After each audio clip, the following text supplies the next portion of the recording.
Welcome to Inside the Force. I'm Greg Grunberg, a.k.a. Snap Wexley.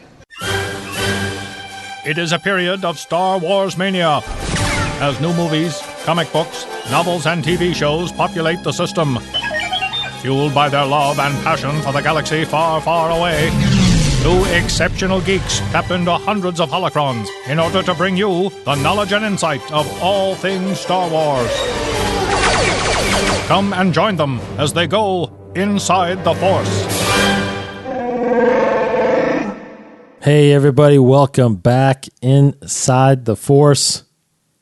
Dave Cottingham with Casey Cooley. Hello everybody. Happy Halloween. Oh, yeah. This will be our Halloween episode. This is the Halloween episode. Ooh, spooky. Ooh. Spooky Halloween stories of Star Wars stories. Who knows? I don't know. Speaking of, yeah. Monday you're dressing up as? I'm actually going to be old Han Solo.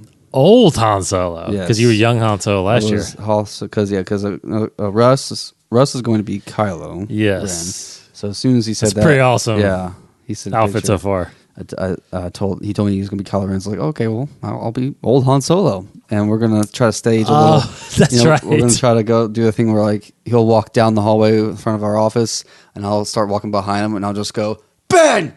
And he'll turn around and we'll have the whole interchange right there. I mean, he's even got the speaker and everything in the helmet. Han Solo. I can't do it. It's good. How old? Yeah. Look how old you've become. It's just like a mic really close to your mouth. It's all this. But whatever. It's I good. think I'm going to, because we're all doing different characters that night, and I don't want to wear that outfit. I don't even want to say what I'm going to be. I don't want to wear that outfit all day. So what I'm thinking about doing is run into like Halloween Express and grabbing like maybe one of those off the shelf Jedi something, and wear it to work. So I might do something like that. Yeah. But although Corey just texted me if I wanted his Darth Maul? Maul outfit, but then I have to be Maul. You can be face painted. I know. I was like, no. that's gonna be too too hard. You can maybe make it into it's still Emperor. Can I make it into like a different, just a Jedi, maybe a dark Jedi thing, or normal different Sith? Yeah, maybe. Be an Inquisitor. Oh yeah, maybe. You're the next brother in line. The 10th brother. 10th brother. Who knows? I don't know. The 21st brother. Nice. All right. So as always, we will get into the latest news that's happening. We've got. Did you happen to see Rebels? Yeah. The last battle. Yep. Yeah. So we'll review the next episode of Rebels. We will also review, because we are on that kick right now, some novels. Now I know they've been out, but hey, we're just now getting to them. So. Casey's gone through Lost Stars. Yeah. Right? The next audiobook was Lost Stars. And I just finished up in less than a week, because we just did Ahsoka last week, right? Yeah. Yeah. So we'll finish this. I went through Tarkin this week, which was awesome. So we're going to give you our opinions on those, somewhat spoiler free. I mean, we'll warn you, obviously, but and then run through everything else that's Star Wars related. So, Case, some kind of big news that was released this week. There's news dropped. If you guys following, it wasn't revealed on the Star Wars show. It was revealed before the Star Wars show. I was kind of thinking they would always reveal these things on the show, but Donald Glover, right? Donald Glover. Some of you may know him as Childish Gambino. He's been cast as young Lando Calrissian in the Han Solo film. Is he related to Danny Glover? No. No relation at all? Mm-mm. Oh, okay. Pretty sure there's not. So, the guy from Community.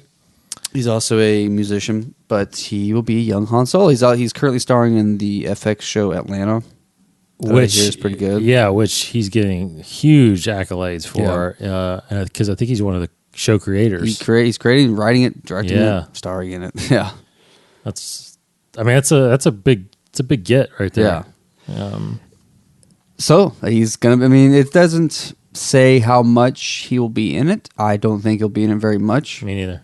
There's already been kind of talks that the film will feature the scene of Han and Lando playing sabacc and losing the Falcon and Han Solo winning the Falcon, that whole exchange. So I feel like that might be the extent. Maybe he might be in like 2 or 3 scenes, I'm thinking. I don't know. Yeah, I think it's that at that point he loses the Falcon. That's really all I can expect. But it's pretty big. But again, are we changing the face here? Are we? Yeah, I mean he can look like him. I've seen some people kind of doctor up some Photoshop stuff, but he can look like him a little bit. Okay. The only issue I had. All I know. Now, we got to remember he is in Rebels. Yes, and that's one big issue I have, because by the time we see him in Rebels, it's Billy D. Williams. Exactly. That's Lando, and he's Lando. So, just from what I've seen of Community, I haven't seen Atlanta yet, so I can't really fully make a judgment on this. But from Atlanta, I just see him as the goofy guy, as the comic relief goofy guy. Now, Lando is somewhat of a comic relief in a way. But he's got a lot of swag. He's very charming, very suave, very smooth guy. I never saw Donald Glover as this guy. I feel like he was always typecasted as this really strange, just weird, goofy guy, funny guy. But apparently, Atlanta, it's more of a dramatic turn for him. So I need to see some of that show to really form an opinion on this. But I'm sure it'll be fine. I trust them at this point. I trust the casting people. I trust Kathleen Kennedy, the Kasdan family that are doing this film. The directors, I'm sure I can trust them. They did the Lego movie. This is different than the Lego movie, but yeah, they're still they probably still get it enough, and they're big Star Wars fans. But yeah, and then the other thing, when this takes place, we say this all the time, and still, this can only work if it takes place early enough, because Donald Glover's not Billy D. Williams. He doesn't look like him completely enough to be in the same time, in the same moment of time. Like if this takes place 3 years, because Rebels, that episode of Rebels with Lando is probably 3 to 4 years, probably more the 4 year out. Yes. So if this Han Solo film takes place 4 years or more closer towards A New Hope, it won't work. I won't like it. I'll be the whole time I'm watching the movie, like this isn't right. This is not right. You recasted it. You've recasted Lando. But yeah, and again, at what point did we speculate that this was this happening? They've said like 10 years before Episode 4, roughly. Would that be right? They would be late teens, early 20s. I think that's the age where they would have to be for it to work. They have to be like early 20s. 17, 18. Yeah. All right, or maybe 19. I don't know. No later than like 21 years old or something like that. Because we determined he was like late 20s. Roughly 27 or so by New Hope, 28. Probably. Because like we said before, what's the name of the guy playing Han? Alden. So, Reich. I mean, like with him, once you're close to your 20s, you don't change that much. Yeah. From 20 to 27. Yeah.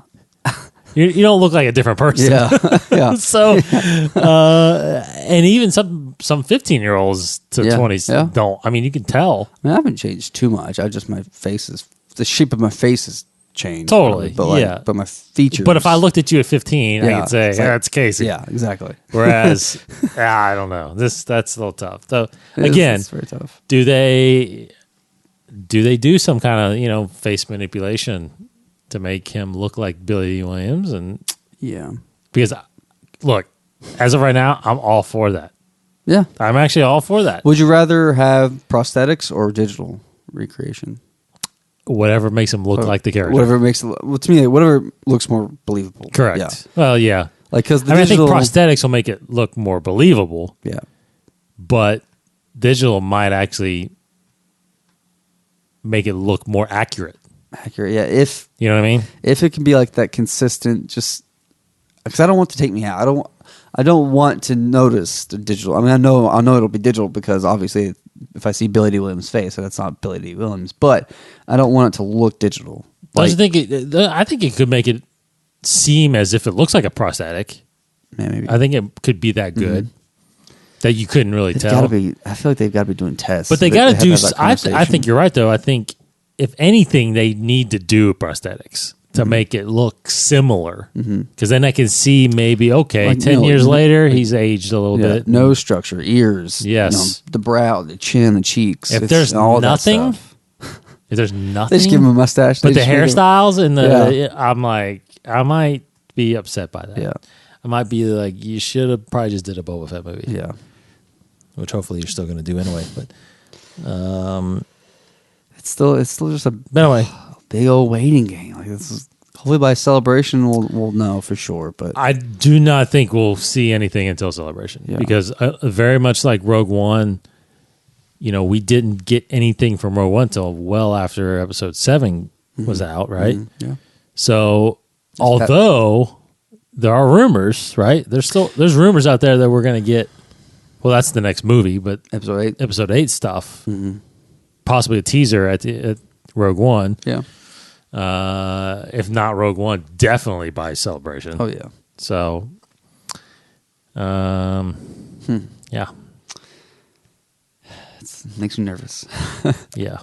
Well, we finally got confirmation because that's been a rumor for like months. Oh, it's definitely a fan favorite. Like, rumor that Lando's going to be in it. Oh, who's he going to be? Oh, there's only like 2 or 3 actors that were being kind of. Yeah, I feel like he was at the top of the list. He was, yeah. Him and Anthony Mackie was one of them as well. Which I thought he would be good. Anthony Mackie would have been good. And because I don't know if I care for him too much. He's also very kind of comedic in a way. Just Yeah, but he's got some good. He's done some good series. He absolutely roles, has done some serious stuff. And the other one was Michael B. Jordan. That was the other fan favorite. Which I don't think he looked enough. He like looks too Billy D. young. Yeah, he's too. I think he's not too young. I guess. No, maybe. I don't think he's a little older than me. Yeah, but he has that very young looking does. face. And I think Donald Glover definitely has a young looking face. He does. I don't know. I almost think Mackie kind of looks better. But I think he's older though, right? Older. I think he's in his 30s. Yeah, I don't think he would have. That would have worked out. Anyway, Okay, moving on. So Rebels, I guess, basically. Yeah. Rebels, the last episode last week. Rebels takes a 2-week hiatus this week, so no Rebels tomorrow. And we're recording this on Friday. The last battle, which kind of ended up being, at least what I felt like, and I think maybe Filoni said this in Rebels Recon, but it almost was kind of the final episode of the Clone Wars. Yeah. You know what I mean? Like it's like wrap up of, because so basically what happens is they go to a very old desolate planet where one of the battles had taken place to get some proton torpedoes. Right? Some weaponry, right? And lo and behold, it is held by some battle droids. Yeah. Some old battle droids. Those super tactical droids, whatever they're called. Yes, and which is General Kalani. And if you remember Kalani, he's in the Clone Wars during the whole Honoron series, Siege or whatever, that Saw Gerrera was part of. So he's a super tactical droid. Very interesting to bring him back. And basically the idea is that he has been waiting this whole time to still fight the clones, I guess, and fulfill the separatist movement, but not knowing really that this has moved on past him, and they have to eventually. I thought it was one of the best shots of it was the best shots of this episode was when the stormtroopers arrived and they got off the shuttle. And then there's battle droids. I was like, wow. You're talking about a whole generation. Exactly. Yeah. That's the prequels meets the original trilogy. Perfect bridge. Totally. Yeah. I thought that was really cool. But Kanan, Ezra, and Rex are the ones that got sent off to do this task, this mission, and eventually they have to kind of form alliance with Kalani, and then they to get off the planet against the Empire. But what did you think of the episode? I liked it. It was, it's interesting because Thrawn was not in this at all. No, Maul wasn't. This is its own one shot kind of story. It was only kind of there to definitely closure for the Clone Wars and closure for Rex. Mm-hmm. Definitely closing off his story. And I like that because I like that thought, and I liked how it resolved in the end, where it was like, basically it was a draw because the droid basically it was the battle ended up being a tie because they both had to band together to fight the Empire that was coming, and it was cool. And then Ezra kind of made a point there saying no one won the Clone Wars, the Empire won. Like the Separatists versus the Republic, no one won. Right. Which is interesting point, and I guess it just takes this episode to finally wrap up that conflict, and for that I liked it. I appreciated it very much for that kind of closure mentality, and it was just it was cool seeing Rex sit back in action and all that stuff. I was talking to Russ about it too, and he kind of had some issues from it, and I kind of agree with something he said that it would have been dark, it would have been very tragic, but maybe they should have killed off Rex in this episode. I was just about to say I thought he was going to die because now like his story is wrapped. Basically, yes. So I would have been okay if they had killed him because his story is wrapped. Mm-hmm. He can definitely play a role in the rebellion, but he wasn't absolutely necessary now because he has closure. He's made his peace. Although that would then kill the continuity of him being in episode 6. If that, that little, exactly. He's the white-haired man, rebel in Endor. Yes. Although that guy does have a name, I think. He does, yeah. Although, unless it's expanded universe, I think it's legit. I think it is legit because I think it's a figure of him actually.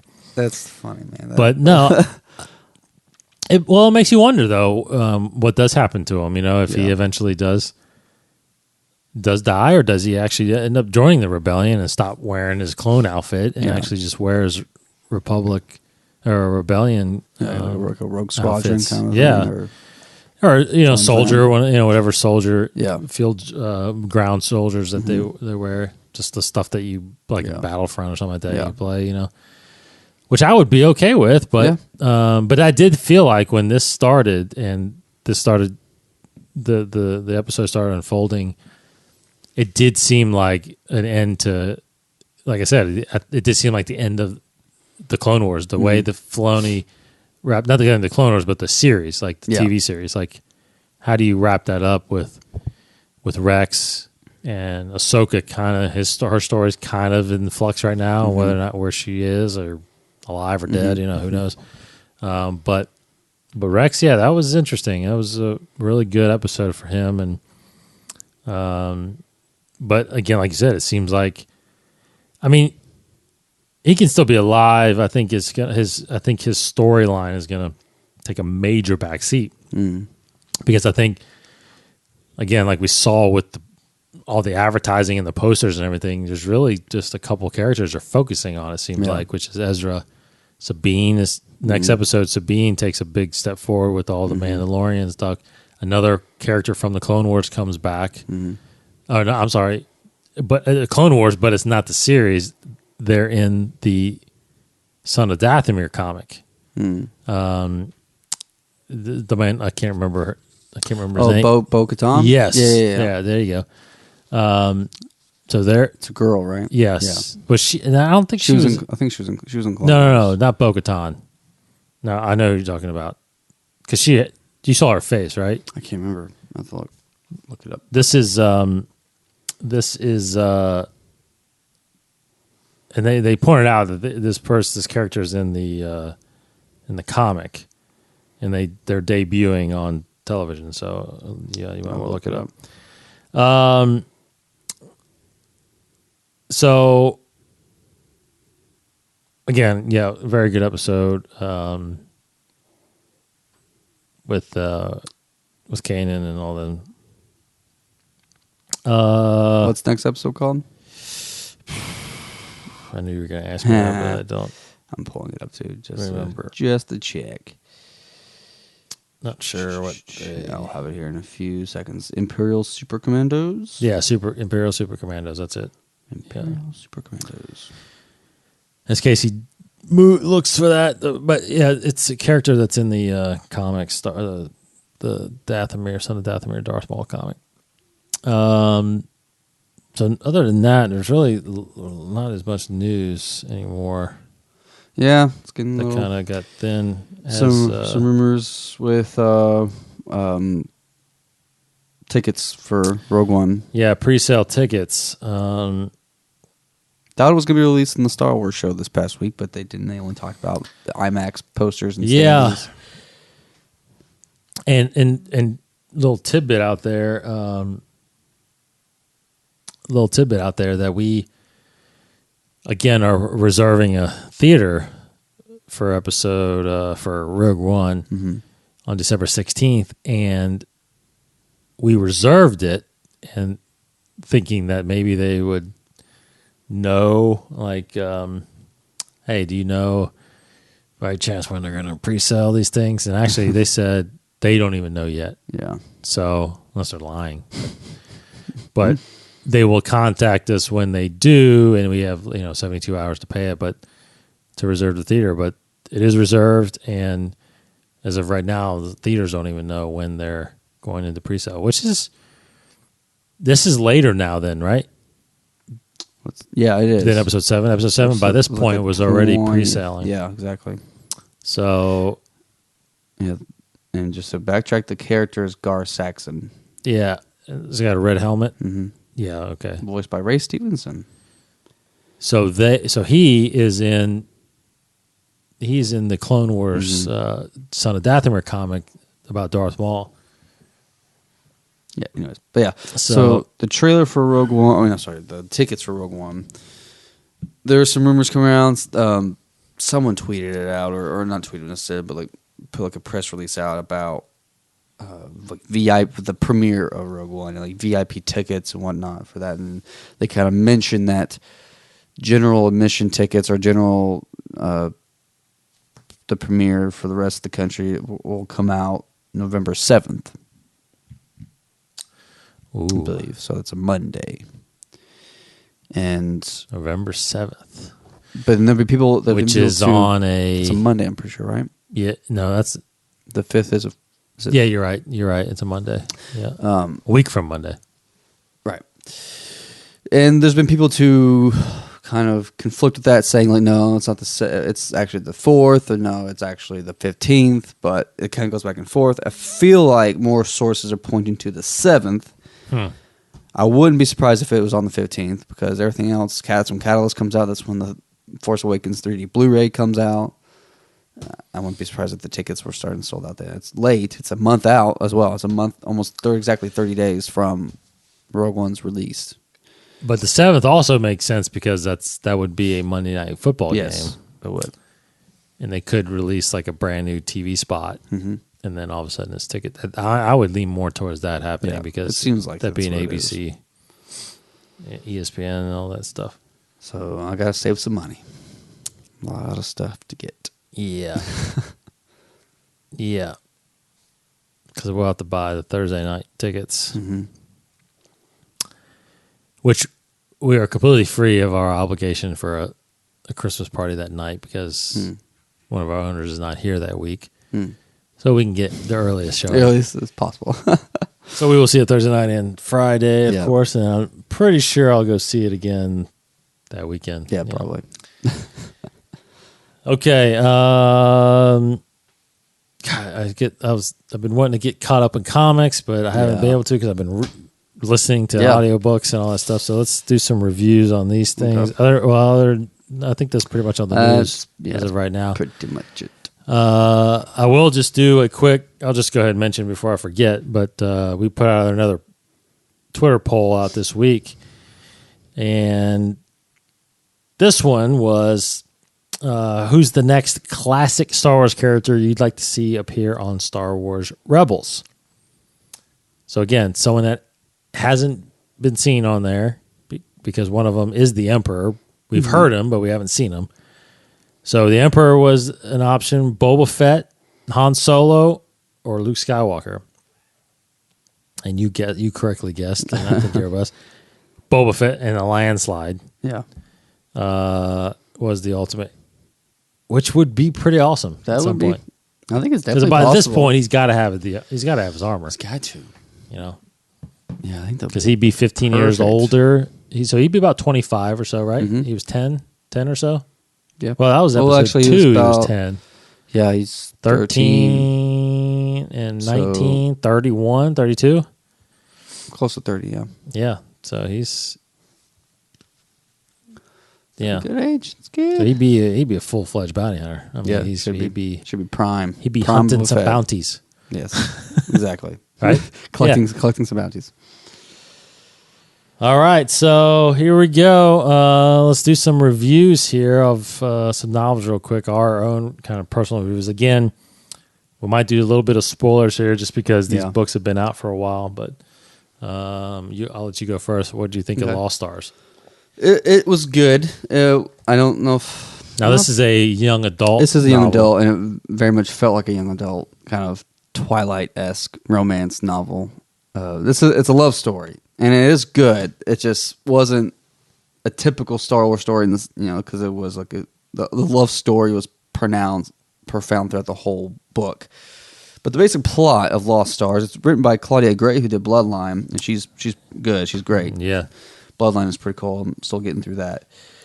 And Bloodline is an adult novel. It's very much adult. So it's interesting because it feels different. Like that's how I know she's good, because this feels like a young adult novel, just by the language and the relationships between these characters. And the Bloodline definitely feels like an adult novel. It's very cool. This book, Lost Stars, is about two characters, two kids that have kind of grown up together, Thane Kyrell and Sienna Ree, sorry. And they grew up together on this planet, Jelucan. It's an outer rim planet, and it kind of starts off where the Empire has just annexed the planet, and these kids are they approve of the Empire, and that's what the coolest thing with this book, I feel like, because it does have a lot of connections to the movies, feels like a lot of gaps, and that I thought was awesome. Really? It was awesome. Like, throughout the entire trilogy, or both trilogies. I mean, well, or just the original trilogy. Oh yeah, Throughout all of them, because it takes place it's Empire based. Yeah, it starts around off the Empire. 8 years after episode 3. Yeah, episode 3, and okay. it's one of the coolest things about it is that it really shows you how people, like the general population, viewed the Empire as like something that's okay. Like, okay, it's the Empire. Like, they're not evil. Like, it starts off, no one really sees them as evil. Like, there's somewhat of a rebellion going around, but this planet, these kids, like, oh wow, this is the Empire. Oh, these awesome, cool ships. I want to be part of the Empire. Oh, Grand Moff Tarkin, and like these young kids, these like 8-year-old, 10-year-old kids meet Tarkin early on, and they're like, oh, I want to be just like him. He's so cool. And like, Tarkin's like, you should join the Empire one day. And it's really like very cool. Just kid kind of finding out his dreams and whatnot. So these two kids, this guy and this girl, Thane and Sienna, they decide to become part of the Empire. So they enlist in the academy, become awesome pilots, and then there's just a lot of conflict that tears them apart and brings them together. And they realize that they're in love with each other, and they, fall in love, and this and that and the other thing. But throughout the book, it gets really interesting right when they actually graduate and they get their posts. So Sienna gets assigned to the Devastator, and on that Star Destroyer as lieutenant commander. Thane gets put in like the elite pilots, and he gets assigned to the Death Star. And that's when it really starts getting interesting, because they 8 years after he. this is later. Oh, this is later It now. takes place over a big long time. time. So now, it's many years later, and now we're in like episode 4 era, and when the Death Star comes, and it's just kind of happened. It talks about how it blows up Alderaan, and that's where these characters really start to realize how evil the Empire is. And Thane's like, it just really makes you sink in with the feelings of that this whole planet was destroyed and everybody's affected by it. This really changes the game across the galaxy. Like everybody's now completely afraid of the Empire. One of their friends who's in the Empire is from Alderaan, and just his reaction to it is like it's very tragic how he responds to it. But then later he actually believes that it's a good thing that it happened. Like it's so twisted. Wow. Like it really puts you in the mindset of how these people can be behind the Empire. Like they're evil, but you're still behind them. You're okay that they're evil because it's like this is the way it is. This is the way it needs to be. It's really interesting. Persuades you to believe their motivations. But so essentially, Thane goes to the rebellion. Sienna, the girl, stays with the Empire, and they cross paths a lot, but they still are in love with each other, so they don't want to fight each other. That's the kind of thing. It's really cool in that sense. So here, a lot of the connections. Like first of all, the Death Star talks about the movies and this and that. So one cool thing that happens is Thane. You know how in A New Hope where Leia says, the rebel base is on Dantooine. And then they go and search Dantooine. And Tarkin talks about how they searched it and they found out that there were remnants of a rebel base, but there is no rebel base there. And that Princess Leia lied in saying that there was a rebel base on Dantooine. Well, Thane, the guy character, was part of the crew that went to Dantooine to search for it. And that's where he was when the Death Star got destroyed. That's why he didn't die. Yeah. So there's that. And then at the end of A New Hope, when Vader's and he gets his ship, he's tumbling in space in a ship. Sienna gets sent to go out and find Vader and bring him back to the Devastator. So she and another pilot go find him in space and then talk about how she's so terrified of him. It's so awesome. Does he speak in it? Yeah, he does a little bit. Yeah, it's pretty cool. It was awesome. And then there's talks about Battle of Hoth. Thane flew in the Battle of Hoth with another character, and Dak is in it. Wedge is in it. Wedge actually recruits Thane into the rebellion. They talk about Luke. They talk about Han Solo, but they're not really in it. Leia's in it a little bit, which has a cool connection with Leia. And then it goes through the Battle of Hoth, through events of Empire Strikes Back, where the asteroid field chase with the Falcon, Sienna is on the Devastator, at this point it's the Executor. She gets moved to the Executor, and then she's talking to Piet and with Vader while they track down. So when we watch Empire Strikes Back, on that scene, she's on the bridge with Vader and Piet somewhere in there. So it's wow, cool. So if you see a female Imperial around there, that's probably her. And then it goes to Return of the Jedi, the big battle there. So I wonder if those are existing characters before, or these are all no, these are brand new characters. Yeah, okay. These are brand new. And then the Return of the Jedi, that kind of stuff, and the second Death Star, and it talks about all that stuff. And then it actually goes past that to Jakku. This was the big selling point. That's what's on the cover. Yes, is the Inflictor, which is a year after episode 6, and so many months. Yeah. The Battle of Jakku kind of ends the book here, and Sienna is the captain of the Star Destroyer that crashes in Jakku, and she's the one that actually crashes it. Oh wow! Because the rebels infiltrate, they board the ship while it's in the air, and I think one of the she basically sacrifices herself, or one of the procedures, because the whole thing with Sienna, this character, is that she's so loyal, even though she knows she's evil. Her honor is so great that she just has to stay with the Empire, which I kind of I get that, but at a certain point, they're evil. Right. Leave the Empire. They're making you do horrible things. But my honor, I can't do it, whatever. But procedure calls that when rebels board a Star Destroyer, you self-destruct the Star Destroyer, because it's better to kill it and everybody on board than leave it in the hands of the rebellion. So she goes to do that, but they disable the self-destruct, so the only thing she knows to do is to crash it into Jakku. So as she's crashing it, her lover, Thane, is on the ship, boards it, and rips her out, gets on an escape pod, so they vacate the ship while it crashes, and so they survive.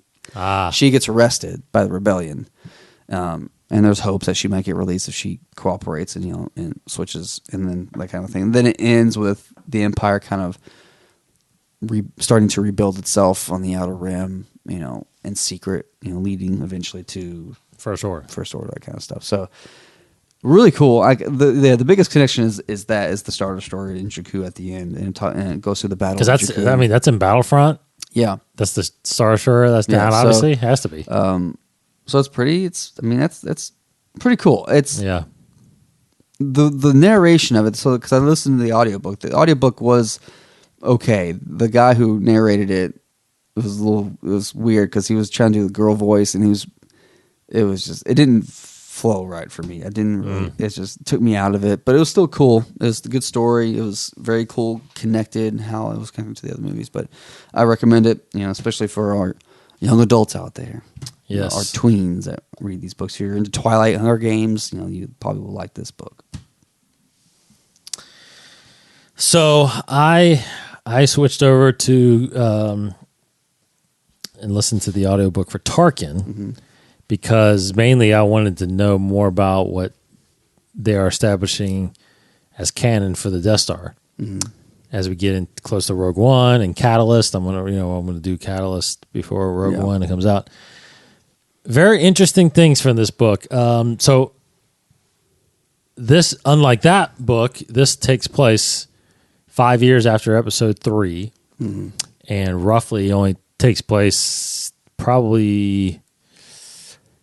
Well, the initial story only takes place maybe about a week or two. Okay. And then afterwards, towards the end, it kind of skips a couple of weeks here and there, right? So in the end, it's only about a couple months. But you do get a lot of backstory with Tarkin. So what you discover mainly is the essence of the story of this book is a see, they don't dub it as a rebellion because it's not, or rebels because it's not. That hasn't really happened yet. Yeah. People aren't rebelling necessarily. But what it is what's funny is they've referred to it a couple times as a resistance. Interesting. Like this group is resisting the Empire. Yeah. Right? Versus resisting the First Order, I guess, or I guess the resistance. But so it centers around Tarkin, who is in charge of this space station. It's called the Citadel. And is it the Citadel, or is that something else? See, I completely already forgot.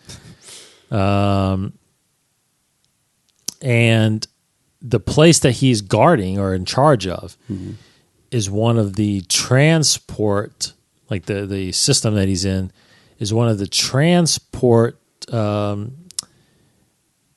places that he's in charge of that's supplying parts and materials to the construction of the Death Star, which is hovering above Geonosis. Great. Good. So that is where. So that's what you want to talk about, connections. Yeah. So it is told very early in this book and confirmed that in Episode 3, at the very end, when you see Vader walking on the bridge to join the Emperor and Tarkin there, they are above in the atmosphere of Geonosis. Good. So, and what's cool is like, because I think like so many of us, when you first saw that, you're thinking, oh, they must have time jumped. Yeah. But no, it takes place right at that moment, the same time that Luke is getting handed over to Owen and Beru, at the same time that Bail is taking Leia to. So there's no time jump there. So then you're like, well, wait a minute, because the Death Star looks like it's been under construction for a while.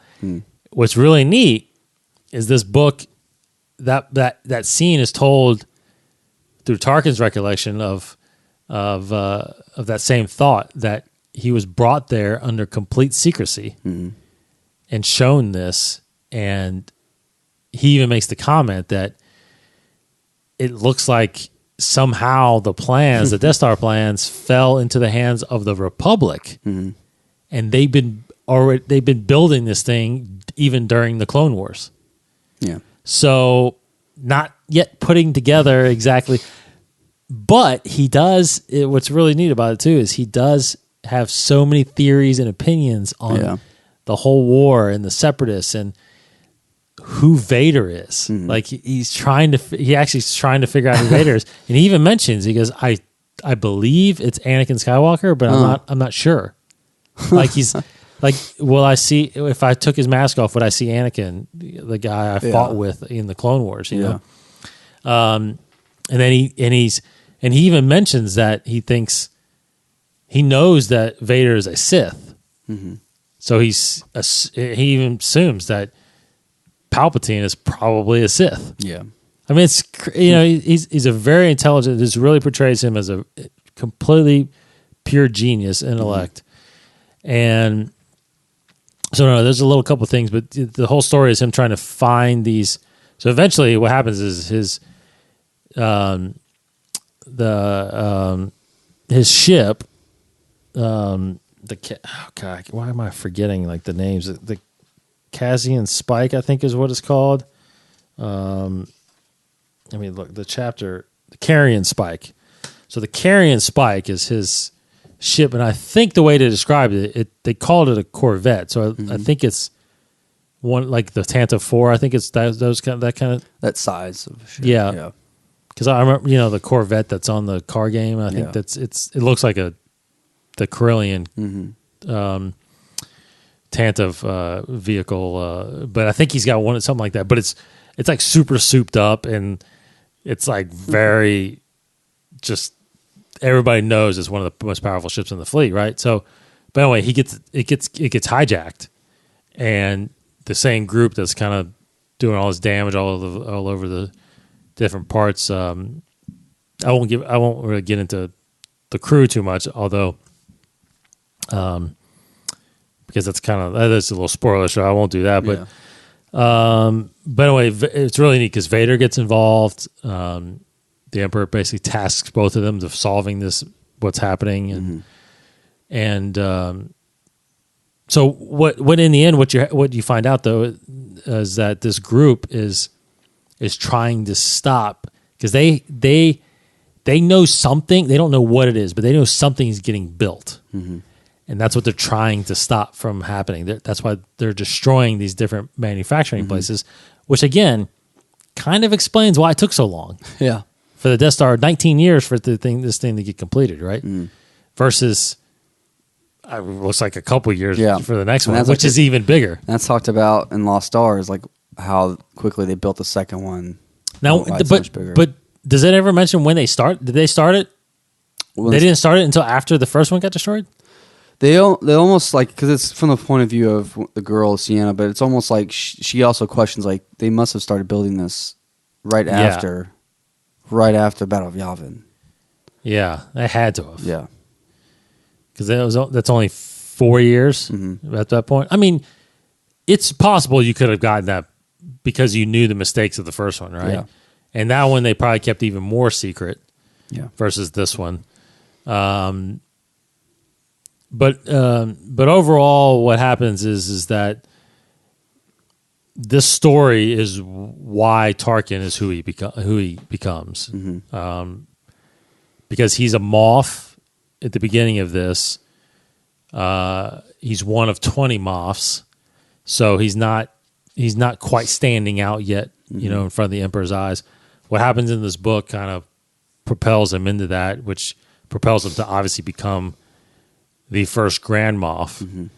And there is a discussion about the Tarkin Doctrine. It's not what it was, I don't think, in the expanded universe, which was literally a rule by fear type doctrine that he kind of established helps establish for the Empire. But this is more or less his view. Again, you talk about views. Like he gives a clear view of what he believes the Empire is there to do. Yeah. And he stands by it as well. And he even mentions, because I did want to mention this, because even from the views of the people, the resistance in here, I guess the people that are fighting the Empire. But Tarkin even mentions it, which is again this. It's becoming almost a very central theme of all Star Wars stories is the point of view, a certain point of view. Absolutely. Right? Because like he said, like Tarkin says, like he knows, he figures out basically how the people that are doing what they're doing, how they're seeing things and how he see things, how they're wrong. And, it's like there is total understanding, especially with how Luke and Obi-Wan points that out. Really, about this, it really depends on how you see it. Yeah, because in the end, in Episode 3, right, Obi-Wan and Anakin were fighting because they had different points of view of what was happening. Right, so it's a big central theme, and it carries on to a lot of these stories.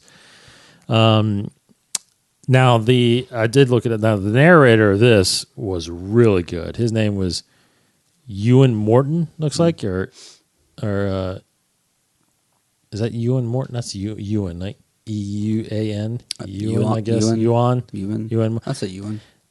He's a little bit of a British accent, but because sometimes it was a little weird that sometimes Vader talked in a British accent, but.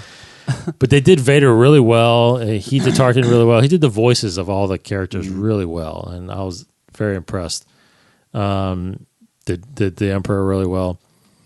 So you discover, you do get a little tidbits of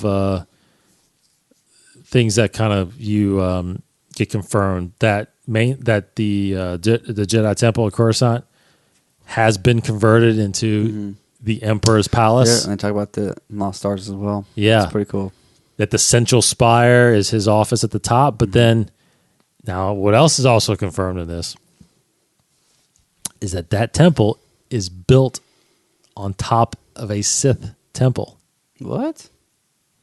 The underground parts of the Jedi Temple on Coruscant is covering a Sith temple. Now, no one knows this.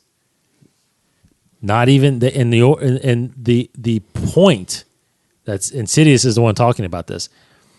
The point of building the Jedi, at least the Jedi Temple had this. The idea for them to build this on top of that was to suppress the power of the dark side.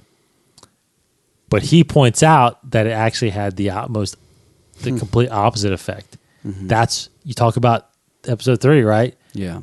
The clouding of their judgment, that allowed him to enter and seep into the temple and start clouding the vision of the Jedi. I mean, it's like, how obvious is that? But yeah, basically he's saying, like what you thought was going to happen, it had the complete opposite effect. The dark side actually got stronger. And they assumed, as the Jedi assumed, that no Sith knew about that temple, but Sidious did know about it. So it was neat because he would go up to the top of the spire and have some conferences and stuff like that. But then he would go deep into the temples, the Sith temple, and he has an office down there. There's all kinds of relics and everything down there. Now you remember, I don't know if everybody remembers. Did you read the Lando? Did you read the Lando comic? Yeah, with his ship that has all that stuff. Also, that I'm assuming that's where, I don't think they've officially said it, but that's where he probably got a lot of the Sith relics, was from that temple underneath there. So, very crazy tidbit. Awesome. But yeah, so just there's some other connections to the Clone Wars and stuff like that. They actually talk about the Clone Wars a lot. They bring it up a lot because it just happened. It just happened 5 years ago. They're only 5 years removed from it. But but again, Tarkin speculates a lot about like what was Dooku's real intentions with the Separatists. Was it really real, or was how in the world did the Republic get a clone army that fast? Yeah, like he doesn't know about that stuff about Cypher Diaz and all that stuff. But anyway, it's really neat. So anyway, you do conclude that the Death Star is being built around Geonosis at this point. But I will say, now this is not a spoiler of the story, but this is the very end of the book. They as in the Empire, they finish conclusions of the propulsion, I guess, not the hyperdrive, but the propulsion capability of the Death Star. So the book ends with them turning it on, and it's not even done, obviously, but the turning on, he said that you feel the shudder a little bit of it, but it leaves Geonosis orbit and go. It literally ends with saying, and heads into deep space. That's cool. That's how it ends. But there's no mention in there at that point. Are the Geonosians wiped out, or like they are when you discover Rebels? I don't know. So at some point, and I don't know where it goes from there, because where it's at in episode 4 is just kind of floating around space, I think, at some point. I don't know. Yeah. Anyway, great book. I was really impressed with it. I liked it a lot. I can only hope. I feel like, what's weird is I've started out with Ahsoka, so I got her. Now I got Tarkin. I feel like Thrawn is going to be very similar to this, like his story. And real quick about this, what's really neat too is obviously you find out where he gets his. You do discover where he gets his idea of and why he is so behind the rule by fear. And that has to do with his past and how he grew up and the tests he kind of went through. It's really neat how that happened. So he kind of gets that mindset from his youth. But anyway, I was real surprised there weren't any, because there's parts when he's on Coruscant. There's parts where he's on Coruscant and he meets a young Palpatine and all that stuff. But there's no. I was hoping to have a Jedi cameo or something like that, but there's nothing in there about that. Anyway, cool. 2 good books. Go check them out. Moving on to another. What book are you moving on to next? I've started Battlefront, Twilight Company. Oh, nice. But I might have to just read that or just stop trying to multitask and. That's a thick book. It looks like a thick book, and I'm getting lost in it, just trying to listen to it while just doing other things. So I need to only focus it on times where I'm just driving. Yeah, that's what I'm doing. Doing yard work, that kind of thing. Yeah, because there's a lot of characters they're throwing at you in the beginning, and it starts off, there's already a couple, probably within 30-40 minutes of it, and it's already been a couple of battles, and so I'm just trying to follow along with all these events that are happening, but we'll see. I mean, it's definitely so far a very grounded, very gritty Star Wars novel. When we say Rogue One's like Saving Private Ryan, which I'm kind of thinking that's less the case now from what I've seen in the trailer.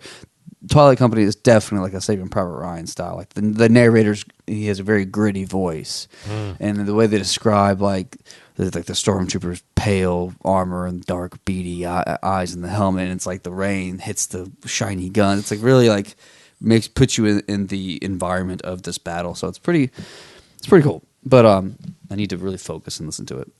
But yeah, it's 13-hour long audiobook. Yeah. Tarkin was relatively short. Ahsoka was relatively short. I think next one I do is probably going to be. I think I'm either going to do. I think in the timeline, I might go back. I might go back one and do Lords of the Sith, or I might go ahead one and do A New Dawn. Yeah. So I'm going to do one of those two before Catalyst, and then I'll do Catalyst before Rogue One. I probably will do A New Dawn eventually, because I started reading that. But I did too. Yeah, but I kind of lost track of it. Yeah, I got through the first couple chapters when I first got the book, but again, just lost time. And so I might do a New Dawn. Yeah. Now that I know those characters too, it's yeah, you probably can make it a little bit more connections. But All right, so we'll finish out doing some canon stuff here before we wrap things up. Case? Yeah. Canon stuff. So profiling today, another short one. I think there's going to be some short ones for the next few things here. Moving on to locations in Ultimate Star Wars by DK Publishing. So today we're going to talk about the Senate Office Building. The Senate Office Building. This was featured in Episode 2, Clone Wars in Episode 3. I mostly remember this from Episode 3 just because I've seen it more than Episode 2, obviously. But this is, if you think of Episode 3, when right after they rescue Anakin and Obi-Wan rescue Palpatine, and they land in that kind of big platform area where you see the Millennium Falcon flies right underneath it, that kind of little Easter egg. That building, that big... excuse me. Sorry. That big building that they fly into and they meet Mace Windu and all those people, C-3PO and Jar Jar, that is the Senate Office Building. So it's located in the Senate District on Coruscant. It houses administrative facilities. It's, legislators, offices. The Supreme Chancellor has his office there. Padme goes there. Bail Organa goes there. All the other senators are there, and it's. I'm assuming that's where the Galactic Senate Chamber is as well. It's inside the Senate Office Building. So this is just the entire building, and I mean it doesn't really say much anything else here, but just says there are many important meetings held in the Senate Office Building. The debates on the Military Creation Act was held here. So a lot of the stuff you see during Episode 2 and Episode 3, where all they're meeting and talking, all the senators are meeting and talking, that's all in the Senate Office Building. Now, I don't know why it doesn't say here that Episode 1, that the Senate Office Building was Episode 1, because they were in the Senate chamber, they were in Padme's offices, they were in the Chancellor's offices, so either they just typoed here or that wasn't the Senate Office Building. Maybe the chamber is located somewhere else. I'm not sure. It does not say here. But the offices are in the Senate Office Building, of course. So yeah, there's a little profile for you there of the Senate's Office Building. It's a legislative district, if that helps at all. So yeah, that's all I got. Short, sweet, to the point. What do you got? Well, see, I don't know. This might bring up some controversy here, actually. Oh dear, controversies. So I looked up the Tarkin thing here because I'm in everything you need to know about Star Wars. So there's a little section here called "Tell Me More." Empire Poster Boy. And the award for the Empire's most talented military officer goes to Tarkin. Titled both Grand Moff and Governor, his career spans naval service in the Galactic Republic, a planetary governorship, and control of the Death Star project. Strategic skills and a love for scaring everybody into good behavior make Tarkin one to watch. Now, this is interesting here. See, here's Q&A. Okay. Question: what is the Tarkin Doctrine? Yeah. Now, in the book, I wasn't going to really hit on it, but I'll go ahead and do it. So in the book, the Tarkin Doctrine is not something that is physically laid out. Yeah. So what happens is that, after the story that happens in the book, he gets a lot of recognition for, both through the Imperial Navy and the ranks and everything, through the Emperor, and then also in the media. So the media starts doing a bunch of interviews with him. Well, during one of the interviews, he lays out what he believes is the role of the Empire. And he goes on to say that the media dubbed his vision and the way he laid it out as the Tarkin Doctrine. So it's not a physical... written piece of written on paper or anything that I don't unless it's said, unless they did it later and it's not in the book, I don't know. But like you said too, that it was interesting too that it felt like that the Empire within the core worlds, because they made a lot of talk about, they did talk a lot about the difference between the core worlds and the Outer Rim territories. Because the Outer Rim territories, obviously, there wasn't really governed by the Republic. I mean, it was, but again, it's just too far from the cores. So the core worlds, things really didn't change all that much. But in the Outer Rim, that's when the Empire really made its, and you found that out a lot too in the Ahsoka book, how they went to different areas and kind of took control and all that stuff. And but anyway, here's what it says. This is, what is the Tarkin doctrine? This book says, answer, Tarkin convinces the Emperor that the best way to govern the Empire is through fear. Just the threat of unleashing unimaginable destructive power on any rebellious star system is enough to make its inhabitants toe the line. This leads to the development of the dreaded Death Star. That's not right. That's not right, is it? No, the order of that is not. That's not how it happened. And Death Star. That is the expanded universe. Like that's what happened in the expanded universe. They dubbed Tarkin with the rule by fear thought. So let's build a battle station to destroy. But he even says in that book, that he heard of rumors that the Separatists had the plans to this ultimate battle station. And that's why he concludes that somehow the Republic had to have gotten those plans because it already been started construction by the time the end of episode 3 happened. So, because at that point he's only a Moff, and Palpatine has not really brought him into his inner circle of because he was still just one of the 20 Moffs. He wasn't really important. This makes it sound like he convinces him. I mean, everything makes sense there except that leads to the development of the Death Star. That's strange. Yeah, we talk to Pablo. Get Pablo on the phone. What are you doing? Anyway, food for thought. Yep. Hopefully that will be straightened out at some point. Maybe not. I don't know. It's going to be hard to keep all this together. It's already starting getting a little crowded. And it happens when you start jumping around the timeline. You know what I mean? Anyway, thanks for listening, everybody. We are Inside the Force, InsideTheForce.com. Go there. Check out us on Twitter, Facebook, iTunes, Stitcher Radio, TuneIn Radio. He's Kryptonian1138 on Twitter. I am DCottian21 on Twitter. Look us up on Monday for our ITF poll. We will put a brand new one up there. See what you guys think. For Casey Cooley.